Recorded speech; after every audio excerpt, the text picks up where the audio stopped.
بسم اللہ الرحمن الرحیم۔ اندھیری رات کے مسافر، نسیم حجازی، کیسٹ نمبر 13۔ جمیل نے خنجر سے اس کے پاؤں کی رسی کاٹ ڈالی۔ دو آدمیوں نے اس کا بازو پکڑ کر اٹھایا اور ولید اسے ننگی تلوار سے ہانکنے لگا۔ کوتوال جو اب تک موہوم امیدوں کا سہارا لے رہا تھا، اپنا آخری وقت قریب دیکھ کر چلا اٹھا، خدا کے لیے مجھ پر رحم کرو، میں آپ کا ساتھ دینے کے لیے تیار ہوں۔ میں حامد بن زہرہ کے تمام قاتلوں کے نام بتا سکتا ہوں۔ آپ کو ابھی تک ابو القاسم کی آخری سازش کا علم نہیں۔ خدا کے لیے میری بات سنو، پرسوں دشمن کی فوج غرناطہ میں داخل ہو جائے گی، مجھے چھوڑ دو، میں عتبہ کو گرفتار کر کے آپ کے حوالے کر دوں گا، مجھے معاف کر دو، مجھ پر رحم کرو۔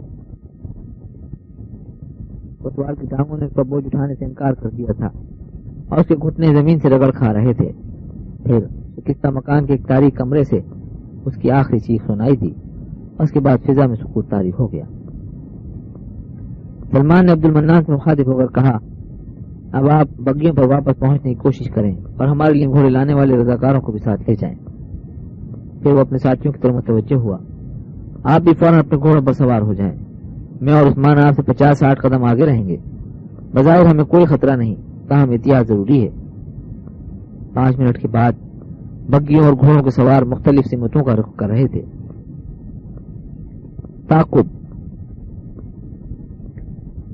جب وہ سڑک سے شیخ ابو یعقوب کی بستی کی طرف نکلنے والے راستے قریب پہنچے تو انہیں سامنے سے گھوڑوں کی ٹاپ سنائی تھی اور سلمان نے گھوڑا روک لیا۔ عثمان نے کہا، جناب معلوم ہوتا ہے کہ ابو یعقوب کی بستی کے آدمی ہمیں کسی خطرے سے خبردار کرنا چاہتے ہیں۔ سلمان نے کہا، تم فوراً پیچھے جا کر انہیں کہو کہ وہ سڑک سے ایک طرف ہٹ جائیں۔ عثمان نے اپنا گھوڑا موڑ لیا۔ آن کی آن میں سواروں نے سلمان کے قریب پہنچ کر اپنے گھوڑوں کی باگیں کھینچ لی اور ایک آدمی پوری قوت سے چلایا، ٹھہریے ٹھہریے، آپ کو آگے جانے میں خطرہ ہے۔ عثمان کو یہ آواز مانوس محسوس ہوئی۔ اس نے کہا، یونس کیا بات ہے؟ جناب آپ کے دشمن اگلی بستی میں پہنچ چکے ہیں۔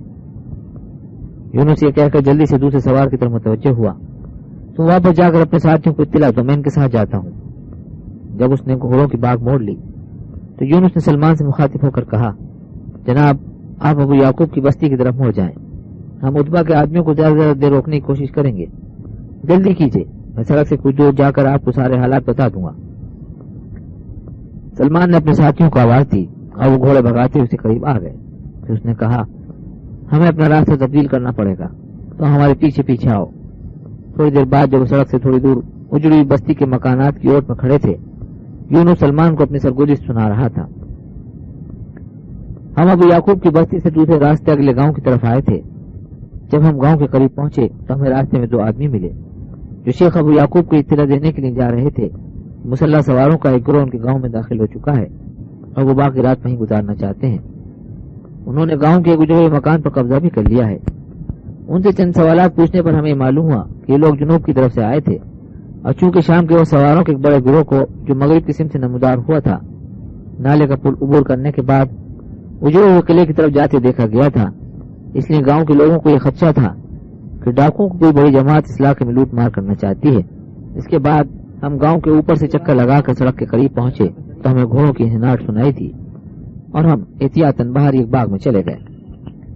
پھر ہمیں چند سوار آہستہ آہستہ غرناطہ کا رخ کرتے ہوئے دکھائی دیے۔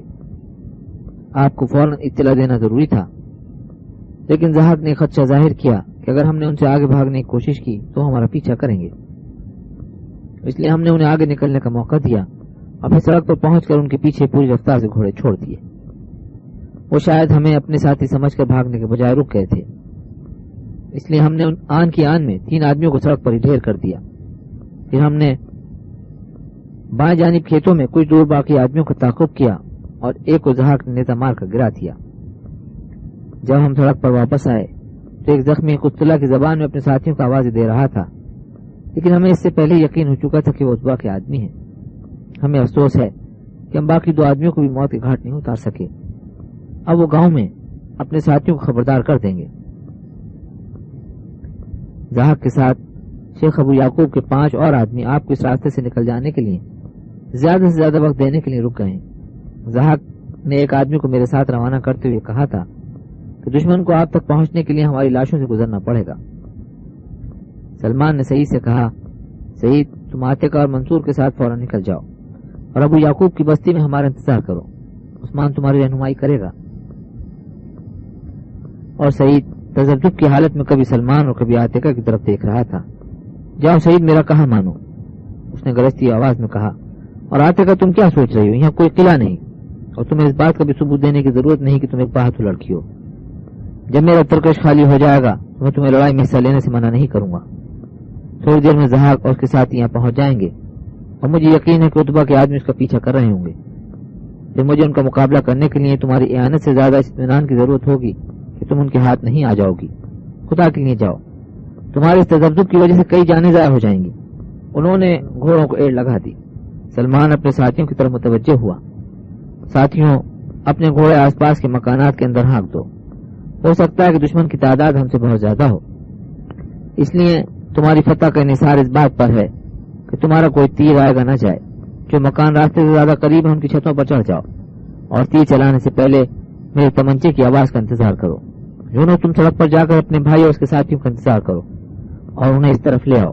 مجھے ڈر ہے کہ وہ اس خیال سے آگے نہ نکل جائیں کہ ہم ابو یعقوب کی بستی کی طرف روانہ ہو چکے ہیں، اور ہمیں مزید وقت دینے کے لیے دشمن کی توجہ دوسری طرف مبذول کرنے کی ضرورت ہے۔ اب ہم جتنی جلدی دشمن سے نمٹ لیں، اسی قدر باقی سفر میں ہماری مشکلات کم ہو جائیں گی۔ اس لیے ہماری کوشش یہ ہونی چاہیے کہ عتبہ کے آدمی تمہارے پیچھے پیچھے یہاں پہنچ جائیں، اور یہ ضروری ہے کہ تم ہمارے پیچھے رکنے کے بجائے بستی کے آخری مکان کے پیچھے پہنچ جاؤ۔ جناب، میں سمجھ گیا ہوں، انہیں یہاں لانے کے لیے ہمیں بستی تک جانے سے بھی دریغ نہیں کریں گے۔ یونس نے کہہ کر اپنے گھوڑے کو لگا دی۔ وہ کوئی 10 منٹ تک ان کا انتظار کرتے رہے۔ بالآخر یونس 6 آدمیوں کے ساتھ واپس پہنچ گیا، اور اس کے ساتھ ہی سلمان کو ان کا تعاقب کرنے والوں کے گھوڑوں کی ٹاپ سنائی دینے لگی۔ بالآخر 7 سوار نمودار ہوئے اور پوری رفتار سے بستی کے آخری مکان کی اوٹ میں چلے گئے، اور اس کے ساتھ ہی انہیں سواروں کے ایک بڑے گروہ کے گھوڑوں کی ٹاپ سنائی دینے لگی۔ چند ثانیے بعد جب 20-25 آدمی ان کے تیروں کی زد میں آ گئے تو سلمان نے تمنچا چلا دیا، اور پھر ان پر تیروں کی بارش ہونے لگی۔ وہ بربری، ہسپانوی اور عربی زبانوں میں دہائی مچا رہے تھے۔ اگلے سواروں نے مڑنے کی کوشش کی، اور ان کے گھوڑے تاریکی میں اپنے ساتھیوں کے گھوڑوں سے ٹکرا گئے۔ چند سواروں نے سراسیمگی کی حالت میں آگے نکلنے کی کوشش کی تو ان پر بستی کے آخری مکان میں چھپے ہوئے سواروں نے تیر چلا دیے۔ چند آدمی بچ کر نکل گئے، لیکن تاریکی میں ان کی صحیح تعداد کا اندازہ کرنا مشکل نہ تھا۔ 2 منٹ کے اندر اندر یہ لڑائی ختم ہو چکی تھی، اور سلمان اطمینان سے باہر نکل کر اپنے ساتھیوں سے کہہ رہا تھا، تمہیں لاشیں گننے کی ضرورت نہیں، صرف زخمیوں کو ٹھکانے لگا دو۔ ایک آدمی اپنے گھوڑے کی باغ تھامے سلمان کے قریب پہنچا اور نے کہا، جناب میں زحاق ہوں۔ چند سواروں نے آگے نکلنے کی کوشش کی تھی، ہم نے ان میں سے 3 کو ٹھکانے لگا دیا، لیکن میرا خیال ہے کہ ان میں سے بھی ایک زخمی ہو چکا تھا۔ اگر آپ مجھے اجازت دیں تو میں احتیاطاً آگے چلا جاؤں۔ سلمان نے جواب دیا، ہمارے ساتھی ابو یعقوب کی بستی میں پہنچ چکے ہوں گے، اس لیے ہمیں 1 یا 2 آدمیوں کے متعلق فکر مند ہونے کی ضرورت نہیں، وہ یقیناً راستے سے ادھر ادھر بھاگنے کی کوشش کریں گے۔ ماں انہوں نے دور سے یکے بعد دیگرے 2 دھماکوں کی آواز سنائی دی، اور سلمان نے جلدی سے اپنے گھوڑے پر کودتے ہوئے کہا، زحاق تم میرے ساتھ آ سکتے ہو، لیکن باقی ساتھیوں کو اپنا کام ختم کر کے اطمینان سے ہمارے پیچھے آنا چاہیے۔ یہ دھماکے ہمارے ساتھیوں کا کارنامہ معلوم ہوتے ہیں، اب مجھے ڈر ہے کہ کہیں غلط فہمی میں ہم پر تیر چلا نہ دیں۔ تو وہ قدم قدم پر عثمان کو آواز دیتا ہوا بستی سے آگے بڑھا۔ کچھ دور جا کر انہیں عثمان کی آواز سنائی دی، جناب ہم یہاں ہیں۔ اور پھر آن کی آن میں وہ ایک تیر لے قریب آتے کا اس کے ساتھیوں کو دیکھ رہا تھا۔ 2 لاشیں ان کے قریب پڑی ہوئی تھیں۔ وہ چند ثانیے خاموش رہا۔ آتیکا نے قدری سہمی آواز میں کہا، بھائی جان آپ ہمیں بیوقوف کہہ سکتے ہیں، لیکن آپ کے سوا ہم کہاں جا سکتے ہیں؟ ہمیں اطمینان کیسے ہو سکتا تھا کہ آنے والی صبح کا اجالا ہمارے لیے اس رات کی تاریکی سے زیادہ بھیانک نہیں ہوگا؟ اور پھر میں حامد بن زورا کے بیٹے اور نواسوں کو یہ کیسے سمجھا سکتی تھی کہ انہیں اپنے موسم کا انتظار کرنے کے بجائے اس کے حکم کی تعمیل کرنی چاہیے؟ دختر غرناطہ اپنی زندگی میں پہلی بار ایک کم سن بچی کی طرح پھوٹ پھوٹ کر رو رہی تھی۔ آتیکا، سلمان نے گھٹی آواز میں کہا، میں تمہیں بیوقوف نہیں کہہ سکتا، کاش ان آنسوؤں سے اس بدنصیب قوم کے اعمال کی سیاہی دھل سکتی۔ سعید میں تم سے بھی خفا نہیں ہو سکتا، لیکن تم میری بے چینی کی وجہ سمجھ سکتے ہو۔ سعید نے کہا، بھائی جان ہمارے لیے ابو یعقوب کی بستی میں پہنچ جانا یا راستے میں چھپ جانا ایک جیسا تھا۔ ہم ٹیلے کے پیچھے چلے گئے تھے، اور شاید اس میں بھی کوئی مصلحت تھی کہ منصور نے آگے بڑھنے سے انکار کر دیا تھا۔ ان 2 سواروں کی آہٹ پا کر ہم نے اپنے گھوڑے عثمان کے سپرد کر دیے اور راستے قریب پہنچ کر پتھروں کی آڑ میں چھپ گئے۔ کمنچے چلانے سے پہلے ہمارے لیے اطمینان کرنا ضروری تھا کہ کہیں ہمارے آدمی نہ ہو۔ پھر ان میں سے ایک آدمی جو پہلے زخمی معلوم ہوتا تھا گھوڑے سے اتر کر کتلا کی زبان میں اپنے ساتھی سے کچھ کہہ رہا تھا۔ وہ اتنے قریب تھے کہ ہم انہیں پتھر مار کر بھی گرا سکتے تھے۔ سلمان نے کہا، سعید، ہم ایک بہت بڑی فتح حاصل کر چکے ہیں۔ ہماری کامیابی کی ایک وجہ یہ نوجوان ہے۔ پھر وہ اپنے ساتھی سے مخاطب ہوا، ضحاک، میں تمہارا شکر گزار ہوں، لیکن مجھے تم سے اتنی امید نہ تھی۔ ضحاک نے جواب دیا، جناب، یہ میرا فرض تھا۔ ایک آدمی برا ہو سکتا ہے لیکن آپ جیسے محسن کا ناشکر گزار نہیں ہو سکتا۔ لیکن اب میں تمہارا مقروض ہو چکا ہوں جناب، اگر آپ چاہیں تو یہ قرض بھی اتار سکتے ہیں۔ صرف میری چھوٹی سی درخواست قبول کر لیجئے۔ اور وہ چھوٹی سی درخواست کیا ہے؟ جناب، میں، یونس اور میری بیوی آپ کے ساتھ جانا چاہتے ہیں۔ تمہیں معلوم ہے ہم کہاں جا رہے ہیں؟ جناب، مجھے جاننے کی ضرورت نہیں۔ اور تمہارا باپ؟ جناب، یہ انہی کی خواہش ہے کہ ہم آپ کے ساتھ چلے جائیں، لیکن وہ ابو یعقوب کی بستی میں نہیں رہ سکتے۔ جناب، پہاڑوں میں اپنے آقا کے کسی عزیز کے پاس پناہ لے سکیں گے۔ اگر وہ سفر کے قابل ہوتے تو ہم انہیں بھی ساتھ لے جاتے۔ بہت اچھا، میں تمہاری کوئی درخواست رد نہیں کر سکتا۔ تم جاؤ اور اپنی بیوی سے کہو کہ تیار ہو جائے۔ عثمان، تم بھی اس کے ساتھ جاؤ اور شیخ ابو یعقوب کو میرا پیغام دو کہ ہم رات ختم ہونے سے پہلے ایک منزل طے کر لینا چاہتے ہیں۔ ہمارا فوری خطرہ دور ہو چکا ہے اور اب میں رضاکاروں کو آگے لے جانے کی ضرورت محسوس نہیں کرتا۔ جب سلمان کے باقی ساتھی پہنچ گئے تو ابو یعقوب کی بستی کی طرف روانہ ہو گئے، اور تھوڑی دیر بعد ابو یعقوب چند آدمیوں کے ساتھ گاؤں سے باہر ان کا استقبال کر رہا تھا۔ سلمان نے گھوڑے سے اتر کر ابو یعقوب سے مصافحہ کیا اور غرناطہ کے رضاکاروں سے مخاطب ہوا، اب ہم سعید کے گاؤں جانے کے بجائے یہاں سے سیدھے پہاڑوں کی طرف نکل جائیں گے، اس لیے آپ یہیں سے لوٹ جائیں اور فوراً غرناطہ پہنچنے کی کوشش کریں، اور جو لوگ بگی پر ہمارے ساتھ آئے تھے انہیں یہ بتا دیں کہ اب ہم دوسرے راستے سے جا رہے ہیں۔ جو لوگ ہمارے پیچھے آئیں گے انہیں شیخ ابو یعقوب سے ہماری اگلی منزل کی اطلاع مل جائے گی۔ اب وقت ضائع نہ کیجیے۔ انہوں نے خدا حافظ کہہ کر گھوڑوں کی باغ موڑ لی اور کچھ دیر رات کی تاریکی میں ان کے گھوڑوں کی ٹاپ سنتا رہا۔ ابو یعقوب نے سلمان کے کندھے پر ہاتھ رکھتے ہوئے کہا، بیٹا، بعض مہمان ایسے ہوتے ہیں جنہیں الوداع کہتے ہوئے بہت تکلیف ہوتی ہے، لیکن میں آپ سے چند منٹ بھی باتیں نہیں کر سکتا۔ میں نے آپ کی اطلاع ملتے ایک آدمی آگے روانہ کر دیا ہے تاکہ اگلی بستیوں کو لوگوں کو اطلاع مل جائے۔ ضحاک اور یونس کے علاوہ بستی سے 4 سوار آپ کے ساتھ جائیں گے۔ آگے پہاڑی کی چڑھائی بہت سخت ہے اور آپ کو بہت احتیاط سے چلنا پڑے گا۔ سعید کی صحت کے متعلق میں بہت فکر مند تھا، لیکن ایک مجبوری ہے، اگلی منزل پر آپ کو آرام کے لیے کافی وقت مل جائے گا، اور انشاءاللہ وہاں سے آگے بھی کسی گھر کے دروازے پر حامد بن زورا کے بیٹے اور نصیر کی بیٹی کو دوبارہ آواز دینے کی ضرورت پیش نہیں آئے گی۔ سلمان بوڑھے سردار کو خدا حافظ کہہ کر گھوڑے پر سوار ہو گیا۔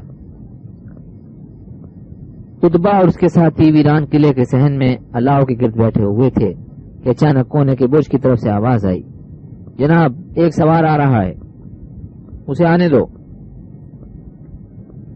چند ثانیے بعد سوار اندر داخل ہوا اور اس نے بلند آواز میں کہا، جناب، ہمارے آدمی اس گاؤں سے کہیں جا چکے ہیں اور میں نے باقی 3 سواروں کو آگے بھیج دیا ہے۔ تم نے گاؤں کے لوگوں سے معلوم کیا تھا؟ جناب، گاؤں کے لوگ اس قدر خوفزدہ تھے کہ کسی نے باہر آ کر ہم سے بات کرنے کی بھی جرات نہیں کی۔ یہ کیسے ہو سکتا ہے؟ میں نے انہیں سختی سے ہدایت کی تھی کہ سڑک پر گشت کرنے کے لیے 6-7 سے زیادہ سواروں کی ضرورت نہیں۔ ایک آدمی نے کہا، جناب، وہ کسی اجڑے مکان کے اندر دبک کر سو گئے ہوں گے۔ سوار بولا، تمہارا خیال ہے کہ تمہارے سوا ساری دنیا بے وقوف ہے؟ میں نے ایک ایک مکان کے آگے جا کر انہیں آوازیں دی تھیں۔ ایک اور آدمی نے قطلہ کی زبان میں کہا، کیا یہ ضروری ہے کہ جن لوگوں کو آپ تلاش کر رہے ہیں وہ اسی طرف آئے ہوں؟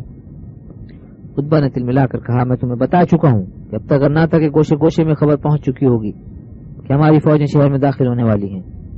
اس کے بعد وہ لوگ جنہوں نے میرے گھر ڈاکہ ڈالنے کی جرات کی تھی یہاں ایک لمحہ بھی ٹھہرنے کی جرات نہیں کریں گے۔ لیکن غرناطہ سے بھاگنے کے اور بھی تو راستے ہو سکتے ہیں۔